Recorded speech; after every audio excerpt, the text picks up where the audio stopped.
저는 오늘 봉독해 주신 사사기 6장 36절에서 40절 말씀을 가지고 하나님의 뜻을 구하는 이에게 이런 말씀의 제목으로 함께 은혜를 나누고자 합니다. 여러분, 우리는 지난주에 기도에 대한 말씀을 함께 나누었습니다. 우리가 항상 기도하고 낙심하지 말아야 된다. 기도는 하나님이 우리에게 주신 전적인 특권이다. 하지만 기도하지 않는 우리의 모습을 보게 되어지는데요. 왜요? 기도해도 소용없다라고 생각하기도 하고 열심히 기도했는데 응답이 없다 생각하기 때문이라는 것. 하지만 우리가 기도할 때에는 나의 기도를 들어달라고 때를 쓸 때에는 분명 이 기도가 하나님 보시기에 정당한가, 이것을 살펴야 하고, 또 하나님은 누구보다 우리를 사랑하시기에 나의 기도에 응답하시길 원한다라는 말씀을 여러분들에게 전하였습니다. 기억나시죠? 이렇게 써머리를 이렇게 정확하게 했는데, 그렇죠? 기억하시죠? 네. 자, 오늘은요, 이 기도에 대한 응답에 대한 말씀을 우리가 같이 좀 나누었으면 좋겠습니다. 여러분, 출애굽한 이스라엘이 약속의 땅, 이 젖과 꿀이 흐르는 땅에 정착하면서 나타나는 특징이 하나 있다라면 그것은 바로 저들의 신앙이 점점 약화되어지고 희미해졌다라는 것입니다. 특히 여호수아 이후 시대를 보게 되어지면 어느 틈엔가 이스라엘 백성들이요, 하나님을 멀리합니다. 가르치지를 않는 거예요. 그러다 보니까 하나님이 누구인지를 잘 모르는 세대들이 일어나기 시작하는 거예요. 그러면서 저들은 이 불신앙의 족속들과 어울려 지내면서 그들의 우상 종교를 자연스럽게 배우다 보니까 마음이 하나님을 떠나게 되어지고 그 마음에 우상이 자리 잡게 된 것입니다. 그래서 구약 성경을 가만히 보면 그 주제가 하나예요. 뭘까요? 그 주제가 뭐냐 하면 바로 내가 여호와인 줄 너희는 알지어다, 이거예요. 내가 여호와인 줄 너희는 알라라는 것이죠. 선지자들이 죄를 범한 이스라엘 백성들의 그 징계를 선포하면서 늘 가혹한 심판 끝에 이스라엘 백성들이 그제야 하나님을 알게 될 것이라고 분명하게 말씀하는 것을 우리가 볼 수 있는데요. 여러분, 그때나 오늘이나 하나님의 백성들이 마땅히 해야 될 숙제가 있다라면 그것은 여호와 하나님이 자기 하나님이라는 것을 알아야 된다라는 것입니다. 여호와 하나님을 참 하나님으로 알고 자기 하나님으로 알고 그만 사랑하고 하나님만 사랑하고 그의 모든 규례를 진리로 알고 또 순종하고 살아가는 것은 그때나 지금이나 우리가 해야 될 숙제다라는 것이에요. 하나님을 아는 것. 그래서 우리는 기도할 때에도 어떻게 해요? 하나님의 뜻을 구하고 하나님의 마음을 알기로 우리는 소원하고 있다는 것이죠. 여러분, 그런데요, 이 그리스도인들에게 항상 딜레마처럼 어렵게 느껴지는 것이 있다면 그것은 바로 하나님의 뜻을 발견하는 것이 그렇게 쉽지는 않다라는 거죠. 어느 것에 하나님의 뜻이 있고 어떻게 해야 하는 것이 하나님을 기쁘시게 하고 영광 돌리는 삶인지 나름대로 고민도 해보고 기도도 해보아도 문제는 하나님의 뜻이 내가 원하는 만큼 분명하게 다가오지 않는다라는 것입니다. 선명하게 내게 보이는 것이 없다라는 거예요. 누구와 결혼해야 될 것인가? 내가 사업을 해야 될 것인가 말아야 될 것인가? 내가 직장을 여기를 가야 될 것인가 말아야 될 것인가? 내가 이사를 가야 되는지 말아야 되는지, 내가 이 수업을 들어야 되는지 말아야 되는지, 이 사람을 만나야 되는지 말아야 되는지, 수많은 선택 앞에서 우리는 방황하며 고민합니다. 그리고 이 모든 일에 하나님의 뜻을 알고 싶어 한다라는 거예요. 여러분, 이런 때에 여러분들은 어떻게 하십니까? 우리 모두는 하나님의 뜻을 우리에게 어떤 기적이라도 정말 분명하고 선명하게 말씀하시기를 원한다라는 거예요. 그것이 내게 들려지거나 보여지거나 뭔가 체감되어지기를 원한다라는 거죠. 단 몇 초라도 좋으니 하나님이 오케이를 한다든지 아니면 노라고 말씀해 주시기를 원한다라는 거예요. 여러분, 어떤 사람이 있었어요. 이 사람이요, 너무 응답을 받고 싶어갖고 눈을 감고 성경을 펴서 손가락으로 짚은 구절을 하나님의 뜻이다 라고 생각하기로 마음을 먹었습니다. 그리고 기도하는 거예요. 그러면서 손가락을 짚었죠. 성경을 펴고. 그랬더니 거기에 뭐라고 쓰여져 있었냐면 유다가 목매어 죽으니라, 이렇게 쓰여져 있는 거예요. 이것은 아니다 싶은 거죠. 그래서 한번 주야 하면서 기도하는 거예요. 기도하고 이제 성경을 펼쳤습니다. 그리고 다시 한번 손을 짚인 거예요. 그런데 뭐가 나온지 아십니까? 너도 가서 이와 같이 하라 라고 쓰여진 거예요. 이건 아니다 싶은 거죠. 아니다 싶은 거예요. 그래서 3-3번 다시 한번 기도하면서 펼쳤습니다. 그리고 손을 짚었어요. 그랬더니 뭐라고 쓰여져 있을까요? 너희가 어느 때까지 둘 사이에서 머뭇머뭇하려느냐 라고 써 있는 거예요.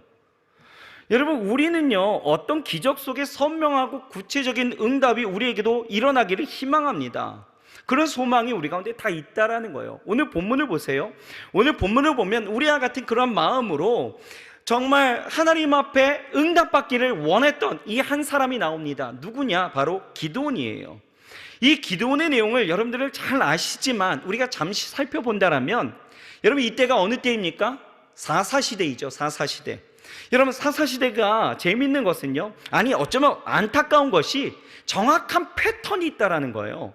그 패턴이 이렇습니다. 하나님의 은혜가 있어요. 그리고 이스라엘이 교만하든지 아니면 음란하든지 아니면 범죄를 합니다. 그래서 하나님이 사사를 세우시는 거예요. 그래서 사사를 통해서 이스라엘을 구원하시죠. 이때 이스라엘은 평화를 얻습니다. 여러분, 여기서 끝이면 얼마나 해피엔딩입니까? 그렇죠?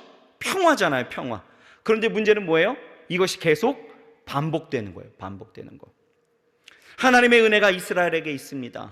그런데 사사기 1장부터 계속 보게 되어지면 이스라엘이 여호와 앞에, 여호와 목전에서 악을 행하였더라 라고 이야기하는 거예요. 그 악은 뭐 여러 가지 형태로 나타나게 되었지만 아무튼 이에 이스라엘은요 고통하게 되어지고 괴로움이 심하게 되어집니다. 그러면서 하나님은 그들을 위해서 사사를 세우시죠. 그리고 그 사사를 통해서 그들을 대적의 손에서 건져내 주십니다. 구원하시는 거죠. 하지만 하나님의 구원하심에 이스라엘이여 잠시 돌아온 듯합니다. 하지만 그것도 잠시 더 큰 죄악으로 나아가는 모습을 우리는 보게 되어진다는 거예요. 이런 패턴 속에서 사사기 1장부터 계속해서 사사들이 등장하게 되어지는데 온니엘, 에훗, 드보라, 그리고 기드온, 오늘 나타나는 거예요.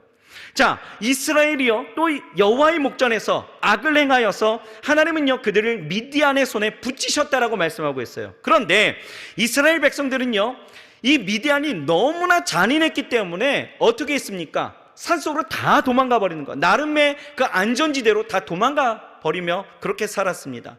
미디안이요 얼마나 악랄한지 아십니까? 성경을 보면 이렇게 쓰여져 있어요. 파종할 때가 되어지면은 이 미디안이요 우르르르 다 몰려옵니다. 그래서 모든 농작물들을 다 파헤쳐 버리는 거예요. 그리고 이 양과 소와 나귀를 남기지 않고 싹 약탈해 버립니다. 땅을요 전혀 못 쓰게 폐허로 만들어 버렸다는 거예요. 이스라엘은 이런 미디안에 대항할 힘조차 없을 지경 가운데 어떻게 해요? 여호와께 기도했습니다. 부르짖게 되어지니까 하나님은요 여호와의 사자를 통해서 이 기드온이라는 이 사람을 선택하시고 이 사사로 세우시고 그를 통해서 이스라엘을 구원할 것임을 말씀해 주시는 거예요. 하지만 문제는요 기드온은요 전혀 준비되어 있지 않았다라는 거죠. 그는 미디안의 눈을 피해서 이 포도즙을 짜는 그 틀에서 밀을 타작할 정도로 용감한 사람은 아니었다라는 거예요. 그런데 여호와의 사자가 뭐라고 이야기합니까? 큰 용사여 이렇게 이야기하는 거예요. 큰 용사여. 그런데다가 그에게 하나님은요 뭐라고 이야기하냐면 내가 너를 보냈으니 너는 가서 힘껏 싸우라 이렇게 말씀하시는 거예요. 반드시 이 전쟁에서 너가 미디안 사람을 치기를 한 사람 치듯 하리라 라고 이야기하시는 거죠. 미디안 사람들이 얼마나 많았는데 그 사람들을 한 사람 치듯 하겠다라고 이야기하시니 이거 대단한 것 아니겠습니까? 하지만 여러분 쭈구리도 이런 쭈구리는 없는 것 같아요. 이 기드온이요 뭐라고 이야기한지 아십니까? 대단합니다. 사사기 6장 17절이에요. 같이 한번 읽어볼까요? 시작.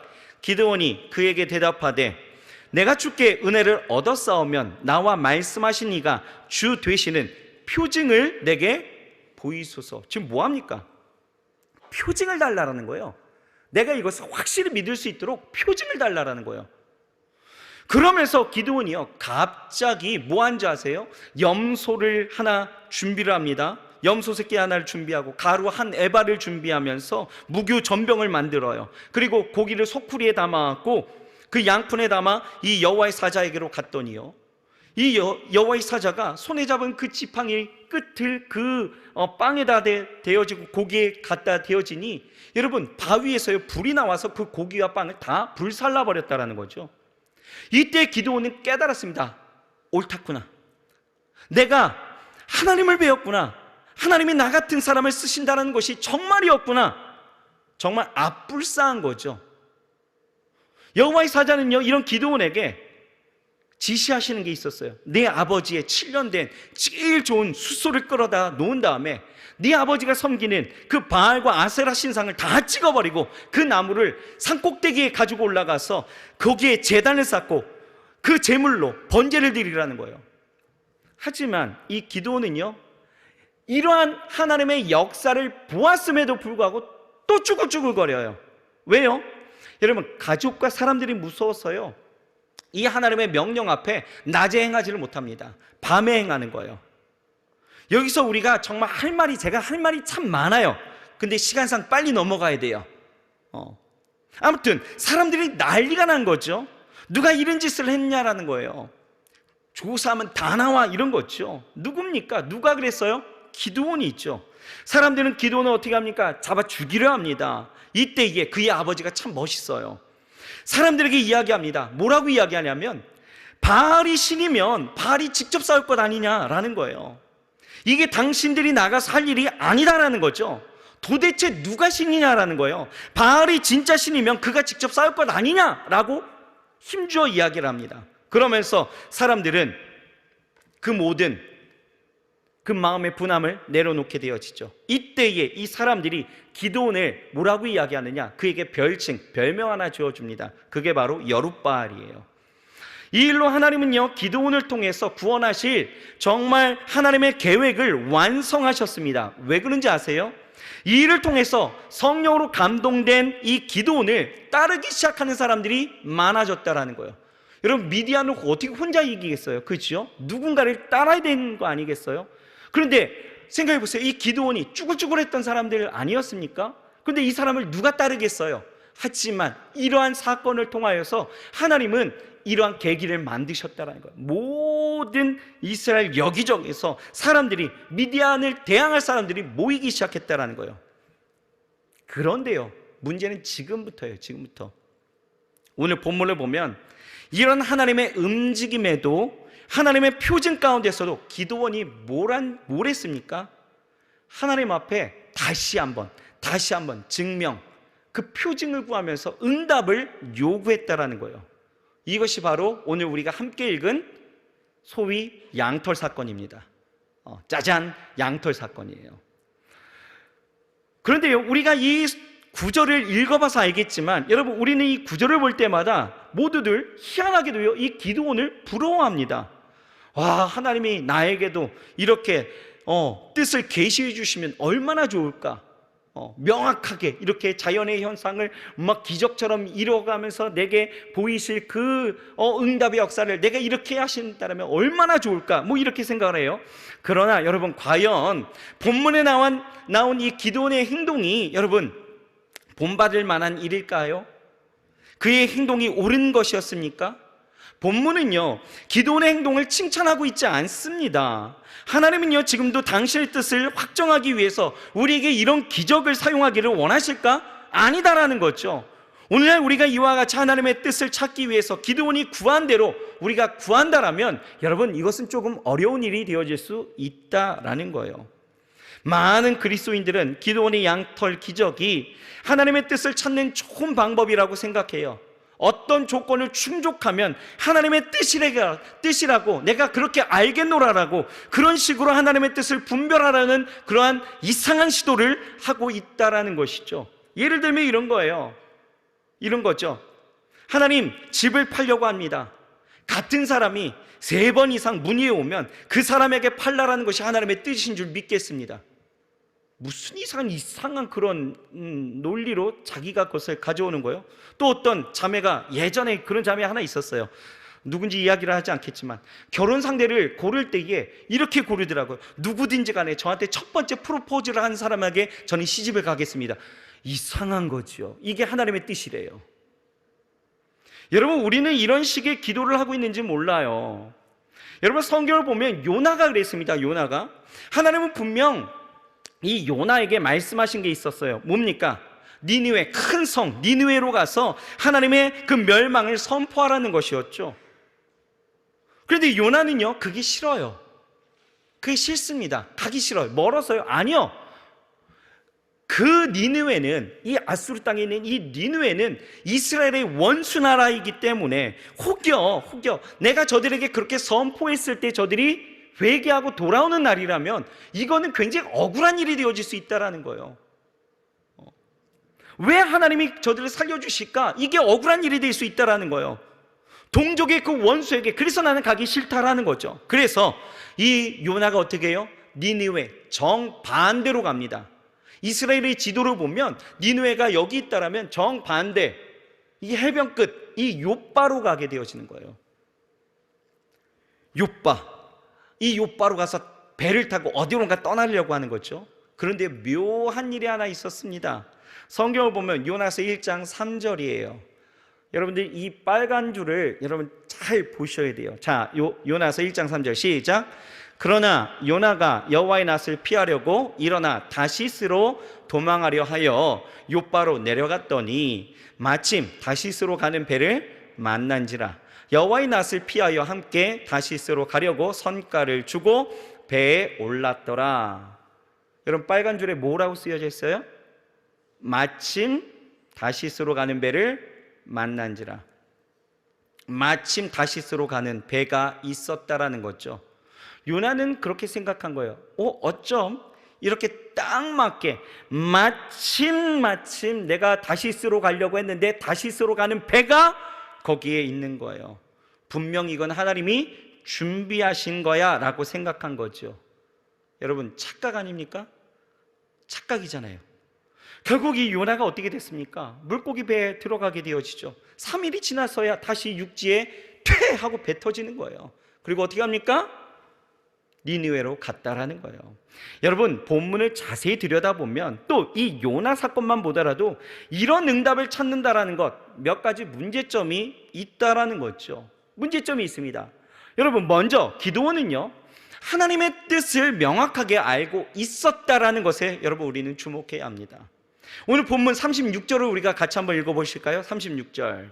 자, 큰 소리 시작. 기드온이 하나님께 여짜오되 주께서 이미 말씀하신 같이 내 손으로 이스라엘을 구원하려 하시거든. 뭐라고 말씀하셨어요? 주께서 이미 말씀하신 같이. 하나님이 이미 기드온에게 나타나서 당신의 뜻을 명확하게 말씀하셨음을 우리는 알 수 있어요. 내 손으로 이스라엘을 구원하려 한다는 것, 분명히 말씀하셨다라는 거죠. 기드온은 하나님의 뜻을 알고 있었다라는 거예요. 기드온을 통해 이 이스라엘을 구원하려는 것, 그것이 하나님의 분명한 뜻이었습니다. 하나님은 이 기드온을 향한 당신의 뜻을 확증하기 위해서 기드온을 부르시고 말씀하셨다는 거예요. 또 기드온이 염소와 빵과 고기를 가져왔을 때 여호와의 사자가 태우는 것을 보았다라는 거예요. 또 기드온에게 성령을 부어주셔서 32,000명이나 되어지는 그 어마어마한 이스라엘 백성들을 기드온 앞에 모이게 하셨다라는 거예요. 여러분, 우리는 압니다. 기드온은 용사가 아니에요. 오히려 겁이 많았던 사람이었죠. 그런 그에게 그 많은 사람들이 무엇을 보고 모였을까? 그렇게 모였다라는 것 그 자체가 사실 놀라운 기적 아니겠어요? 어쩌면 이것보다 더 분명한 증거, 하나님의 약속, 이런 건 없었을 것입니다. 그럼에도 불구하고 기드온은요, 다시 하나님 앞에 뭐예요? 양털로 확증해 주시기를 요구했다는 거예요. 여러분, 기드온의 요청에 하나님은 응답을 주셨어요. 하지만 중요한 것은 하나님이 응답하셨다라고 해서 그 행동이 옳은 것일까? 여러분, 전혀 그렇지 않습니다. 하나님이 자비하셔서 믿음이 없는 기드온을 긍휼히 여기셔서 응답하셨을 뿐이지 기드온의 행동이 옳은 것이 전혀 아니었다라는 거예요. 그러므로 여러분, 사실 기드온의 양털 사건은 하나님의 뜻을 찾는 좋은 방법이라기보다는 그의 믿음이 부족함을 여실히 보여준 사건이었다라는 것입니다. 여기서 우리가 주목해야 될 것이 무엇입니까? 이 본문을 우리가 자세히 보면 양털 사건은 결국 문제를 해결하는 것이 아니었다라는 거예요. 첫날 기드온은 바짝 마른 이 마당 가운데 이 양털 한 주먹을 놓고는 양털에만 이슬이 내려서 흠뻑 젖게 해달라는 것이었죠. 그러나 기도한 대로 어떻게 됐어요? 응답이 되어졌습니다. 이 기적이 일어난 거예요. 그럼에도 기드온이 가지고 있었던 문제, 이것이 다 해결되어졌습니까? 아니라는 거예요. 그래서 다음 날에는 양털은 마르고 마당만 젖게 해달라고 바꿔서 기도했죠. 우리도 그런 거예요. 하나님 꿈에 나타나 한 번만 말씀해 주세요. 그러면 내가 따르겠습니다. 기도하다가 막상 그런 꿈을 한번 꿔보십시오. 그러면 우리는 어떻게 해요? 과연 그럴까? 개꿈은 아닐까? 반신반의하잖아요. 여러분, 우리는 기적에 만족하지 못하는 거예요. 여러분, 어느 집사님이 직장을 그만두고 사업을 하려다 보니까 너무 망설여지는 거예요. 그러다 망하는 것을 아니까 걱정하면서 하나님의 뜻을 알고 싶어서 이렇게 기도했다고 합니다. 주님, 결정의 때가 왔습니다. 어떻게 할까요? 내일 저희 집 앞에 까치가 울면 하나님이 내게 사업을 하라고 하시는 주님의 뜻인 줄 내가 알겠습니다. 주여 응답하여 주옵소서. 그러고 잤어요. 그리고 아침에 일어났습니다. 그런데 이게 웬일이에요?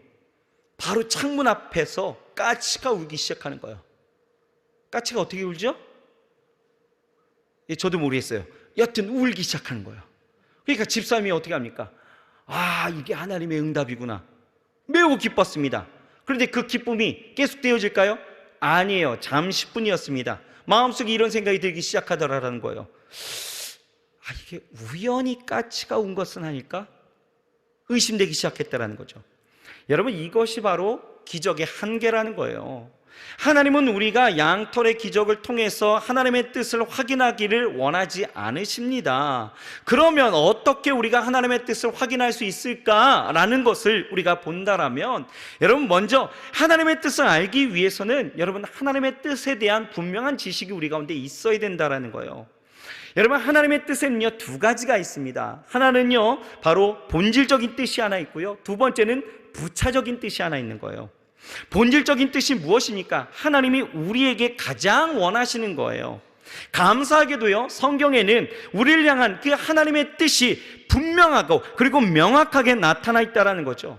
여러분, 하나님은 그 본질적인 뜻을 숨기지 않고 다 계시해 주셨습니다. 이미 우리에게 응답 주셨다라는 거예요. 그 뜻을 보이셨다라는 거예요.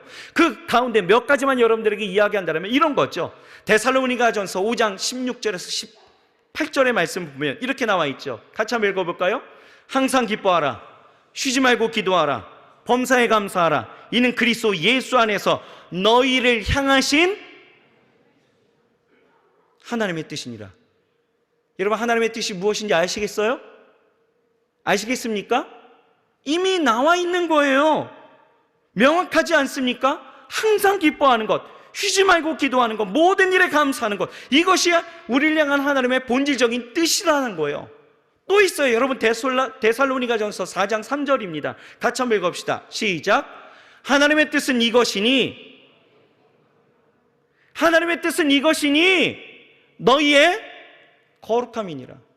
여러분, 우리가 거룩하게 사는 것, 내가 하나님 안에서 성결하고 구별되어 깨끗하게 사는 것, 사랑하며 사는 것, 감사하고 기뻐하며 사는 것, 세상에 빠지지 아니하고 하나님의 나라를 위해서 헌신하면서 사는 것, 이것이 우리를 향한 하나님의 뜻이다라고 분명하게 말씀하고 있는 것. 이게 본질적인 하나님의 뜻이에요.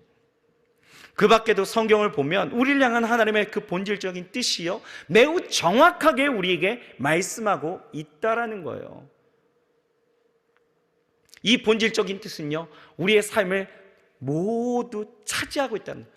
이 뜻이 여러분 우리의 삶 가운데 이루어지게 되어질 때에 그 삶, 그 어느 곳 하나 빠지지 아니하고 이 하나님의 뜻이 다 적용되어지고 있다라는 것입니다.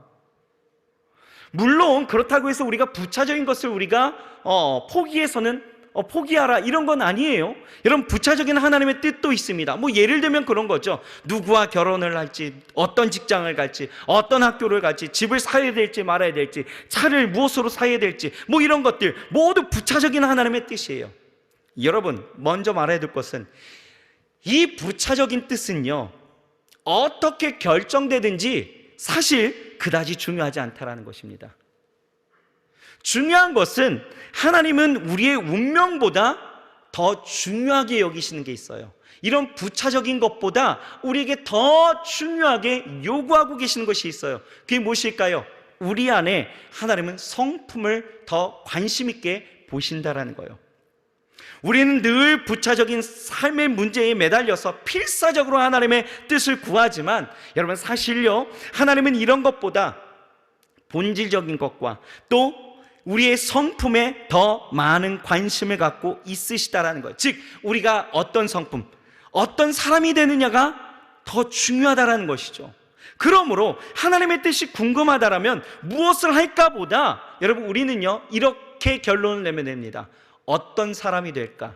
이것에 더 여러분 우리가 관심을 가지면 되는 거예요. 예를 들면 이런 거죠. 내가 누구와 결혼을 할까? 이것보다 내가 어떤 배우자가 될 것인가가 더 중요하다라는 거예요. 결혼에 맞는 성품은 전혀 준비되어 있지 않으면서 그저 그냥 키 큰 사람 주시옵소서, 직장이 좋은 사람 주시옵소서, 장동건 같은 사람 주시옵소서, 현빈 같은 사람 주시옵소서, 돈 많이 버는 유재석 같은 사람 주시옵소서, 잘생기거나 예쁜 사람 주시옵소서, 뭐 이런 사람만 기다리고 있다라면 여러분, 이것이 과연 하나님의 뜻일까라는 것이에요. 어떤 직장을 다닐 것인가, 어떤 직장을 내가 들어갈 것인가가 중요한 것이 아니라 얼마나 성실하게 내가 직장 생활을 할 수 있는 사람인가가 더 중요하다라는 거예요. 어디서 살 것인가가 중요한 것이 아니라 어떻게 살 것인가가 더 중요하다라는 것이죠. 하나님의 마음에 합한 사람이 되는 것, 이것이 우리를 향한 하나님의 부차적인 뜻이 되어지는 거예요. 그럼에도 많은 그리스도인들이요, 이런 하나님의 본질적인 뜻보다도 부차적인 뜻을 구하면서 살아가고 있어요. 왜요? 그것이 우리의 현실적인 유익과 직접적으로 관련되어 있기 때문이죠. 부차적인 문제에 초점을 맞추고 사는 사람들은요, 늘 하나님 앞에 그래서 양털로 확증받기를 원한다라는 거예요. 하나님, 이렇게 하면 이게 하나님의 뜻일까요? 저렇게 하면 하나님의 뜻일까요?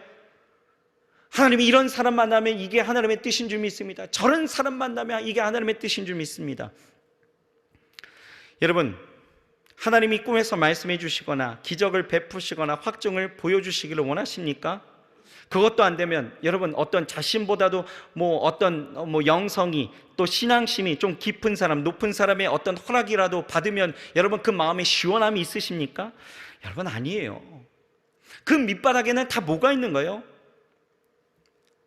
이 길이 아니면 어떡하지? 이런 부분들이 있는 것이고, 이렇게 해서라도 내 뜻이 하나님 앞에 관철되기를 원하는 내 고집스러운 교만이 그 안에 담겨져 있다는 것이죠. 그 속에는 하나님의 나라에 대한 걱정보다는 손해보고 싶지 않은 이기심이 자리 잡고 있다라는 것입니다. 여러분, 하나님의 뜻을 갈급하게 하는 궁극적인 이유는 다름 아닌 내가 잘되기 위해서라는 거죠. 여러분, 생각해 보세요. 이렇게 신앙생활을 한다면 여러분, 사업이나 어떤 직장, 내 삶의 어떤 그 운이나 어떤 배우자의 궁합을 보러 여러분들이 점쟁이를 찾아다니는 것과 여러분, 우리가 그렇게 양털 사건을 구하는 거하고 뭐 그렇게 다를 바가 있겠습니까? 한번 진지하게 자신의 마음 밑바닥을 살펴볼 수 있어야 된다는 것입니다. 그래서요, 우리 주님께서 우리에게 기도를 가르치셨어요. 그 기도를 가르치시면서 너희는 이렇게 기도하라 라고 말씀하시면서 우리에게 말씀하신 것이 하나 있습니다. 뭐냐? 마태복음 6장 10절이에요. 우리 같이 한번 읽어봅시다. 6장 10절 시작. 나라의 임하옵시며 뜻이 하늘에서 이룬 것 같이 땅에서도 이루어지이다. 나의 유익이 아니라 진정 아버지의 뜻을 구하는 것, 내가 망할까봐 두려워하는 것이 아니라 하나님의 뜻을 구하는 것이 우리가 드려야 될 기도이다 라고 말씀하고 있는 것입니다. 하나님의 본질적인 뜻을 구하며 산다면 여러분, 이러한 부차적인 여러분들의 삶 가운데 놓여진 문제는요, 사실 아무것도 아니다라는 거예요. 그것에 우리가 인생의 어떤 에너지를 이렇게 우리가 소비할 이유가 없다라는 거예요. 왜요? 하나님은요, 분명히 우리가 있어야 될 것을 아신대요. 나보다도 나를 더 잘 아시는 하나님이시래요. 그러니 여러분, 우리가 부차적인 것에 집중하기보다는 내가 본질적인 것에 우리가 집중하여 나가면 이 모든 것이 우리 안에 이루어진다라는 것이에요. 그래서 예수님이 이 마태복음에 보면 이 산상수훈에 이렇게 말씀하십니다. 마태복음 6장 31절에서 33절이에요. 같이 한번 읽어볼까요? 시작. 그러므로 염려하여 이르기를 무엇을 먹을까? 무엇을 마실까? 무엇을 입을까? 하지 말라. 이는 다 이방인들이 구하는 것이라. 너희 천부께서 이 모든 것이 너희에게 있어야 할 줄을 아시느니라. 너희는 먼저 그의 나라와 그의 의를 구하라. 그리하면 이 모든 것을 너희에게 더하시리라. 이미 하나님이 말씀 가운데서, 우리가 보고 있는 이 성경 가운데에서 우리에게 응답해 주신 그 선명하고 명확한 분명한 하나님의 그 본질적인 그 뜻을 우리가 구하며 그것을 위해서 우리가 살아가고 그것을 위하여 우리의 성품을 우리가 변화되어지면서 우리가 살아간다라면, 여러분, 이 부차적인 것은 어떻게 하신다고요? 이 모든 것을 다 너희에게 더하시겠다라는 거예요. 여러분, 그렇다고 관심 갖지 말라는 거 아닙니다. 관심을 어디에 먼저 두느냐, 어떤 것을 우리가 구하면서 살아가느냐, 이것이 우리에게 중요한 사건이 되어질 수 있습니다. 여러분, 우리는 두려워해야 될 필요는 없어요. 뭐 집을 팔고 이사를 가야 되는가, 사업을 어떻게 해야 되는가, 이 학교를 가야 되는가 말아야 되는가, 이런 부차적인 뜻 중요하겠지만 그런 일을 결정할 때 여러분 두려워하지 마십시오. 왜요? 왜? 하나님이 우리를 사랑하시기 때문에. 하나님이 우리를 사랑하시기 때문에. 우리가 아름다워서가 아니라, 우리가 무엇을 잘해서가 아니라, 예수 그리스도께서 십자가의 보혈을 흘리셨기 때문에 하나님은 우리를 사랑하신다라는 거예요. 이제 우리는 하나님의 뜻을 알기 위해서 고민할 필요가 없습니다. 부차적인 뜻을 알아보기 위해서 고민하기보다는 이 성경에 나타난 이 하나님의 본질적인 뜻을 마음에 받아들이고 거룩한 삶, 하나님이 지시하신 놀라운 축복의 삶을 우리가 열어 나아가야 될 줄 믿습니다. 먼저는 말씀 가운데 여러분 하나님이 어떻게 말씀하고 있는지 그 본질적인 것을 여러분 추구하면서, 그것을 구하면서, 그것을 여러분 우리가 마음속에, 우리의 삶 가운데 녹여낼 수 있어야 된다라는 거예요. 그게 먼저입니다. 그게. 여러분, 그렇게 살아가실 주의 이름으로 축원합니다. 아멘이신가요? 네. 여러분, 여기서 끝난 줄 아셨죠? 근데 한 가지 더 있습니다. 우리 한 가지 더 생각해야 돼요. 여러분, 기도원의 양털 시험에서 우리가 한 가지 좀 짚고 넘어갈 수 있는 것 남아 있어요. 무엇입니까? 이 양털 사건을요, 그렇다고 해서 너무 부정적으로 볼 필요는 없습니다. 우리가 어떻게 보면 이 양털 사건을 조금 긍정적으로도 볼 수 있어야 된다라는 거예요. 여러분, 기드온이 이 확신의 증거를 구하고자 여러 번 징표를 구하고 시험한 것은 여러분 사실 어떻게 보면 잘한 점도 있다라는 거죠. 어떤 면에서요? 여러분, 차라리 아무것도 구하지 않고 의심하면서 나아갔던 이 요나처럼 그냥 어려움에 놓이는 것보다도 내가 확신할 때까지 하나님께 표준을 구하면서 내게 원하시는 그 사명을 감당하는 것도 어떤 면에서는 우리가 할 수 있는 부분이다라는 것입니다.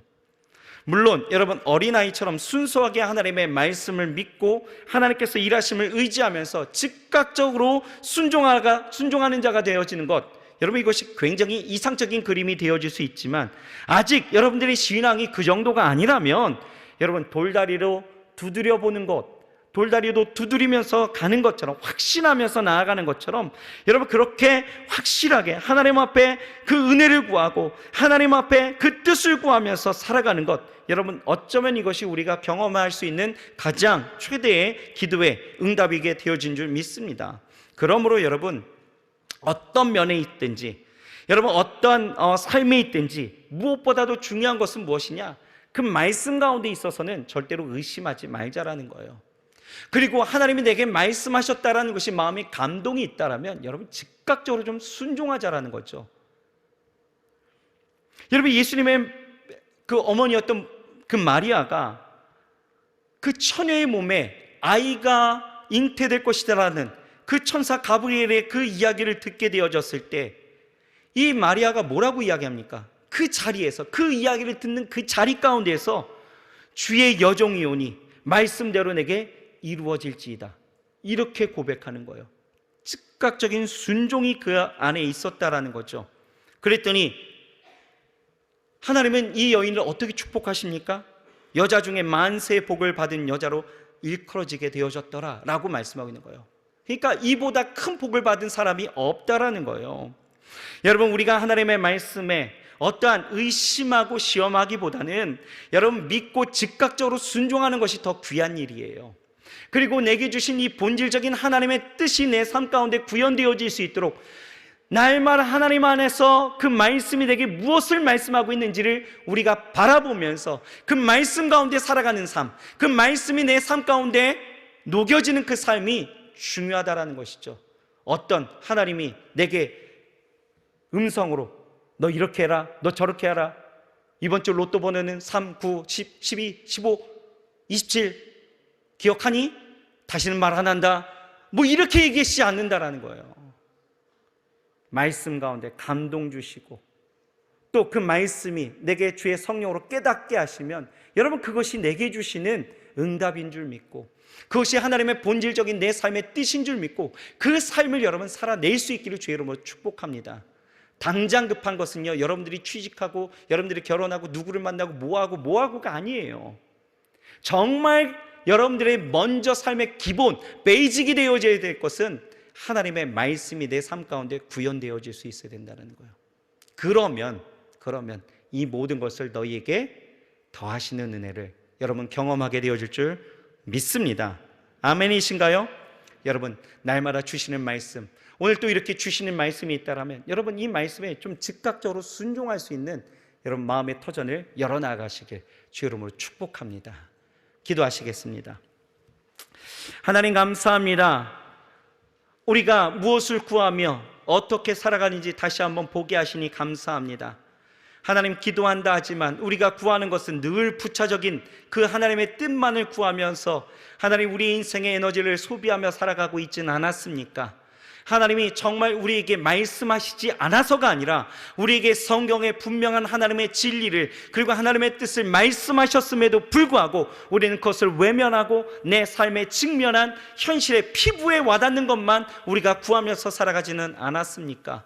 하나님, 오늘 이 시간 진정 우리가 구해야 될 것이 무엇인지를 깨닫게 하시고 정말 하나님의 뜻대로 살아갈 수 있는 우리 모두가 되게 하심에 하나님의 나라와 그 의를 구하는 자 이 모든 것을 더하신다라고 주께서 말씀하여 주셨사오니 하나님, 우리가 더 이상 이 부차적인 것들로 인하여 우리 인생에 소비가 없게 하시고 인생에 낙심이 없게 하시고 날마다 하나님 안에서 뜻하심을 날마다 감사하고 기뻐하고 아버지 하나님의 그 일하심에 아버지 하나님 우리가 기대하고 일하신 것에 아버지 하나님 우리가 모든 영광 돌리며 살아갈 수 있도록 주여 축복하여 주옵소서.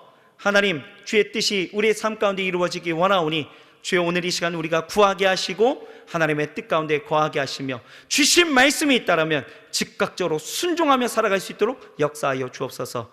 예수님의 이름으로 감사하며 간절히 기도드렸사옵나이다. 아멘.